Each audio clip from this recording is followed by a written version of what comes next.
যে কাজগুলা আজকে লোহজং থানা পীর কান্ডারি যারা ভালো বড় বুকাদার সাহেব আছে, সেই সাথে আমাদের টঙ্গিবাড়ি থানা বিএনপির সুযোগ্য সাধারণ সম্পাদক আমির সাহেব, আমি তাদের উদ্দেশ্যে বলবো একেবারে সময় খুবই ঘনিষ্ঠ, সময় খুবই কি বলে অ্যাপ্রোপ্রিয়েট যে এখন আপনারা দুইটা থানায় আপনারা নির্বাচন পরিচালনা কমিটি করবেন। কারণ যে সকল কমিটি আছে, অনেক কমিটি মেয়াদ উত্তীর্ণ, অনেক কমিটি পয়সা খাওয়া কমিটি, অনেক কমিটি স্বজনপ্রীতি কমিটি, আপনারা আমরা সবাই ইতিহাস জানি, আমি ওইখানে যাব না। যেই কারণে এই নির্বাচন করতে হলে যে সকল কর্মীবৃন্দ, ওয়ার্ডের নেতৃবৃন্দ আমাদের সামনে উপস্থিত আছে, তাদের নেতৃত্বে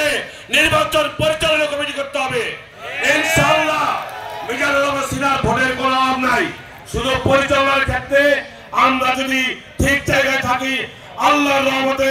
আগামী জাতীয় সংসদ নির্বাচনে মিজানুর রহমান সিনহা মুন্সিগঞ্জের 2 আসন থেকে নির্বাচিত হয়ে এমপি হবে, মন্ত্রী হবে, এই আশাবাদ ব্যক্ত করে আপনাদের সবাইকে শুভেচ্ছা জানিয়ে আসসালামু আলাইকুম। বাংলাদেশ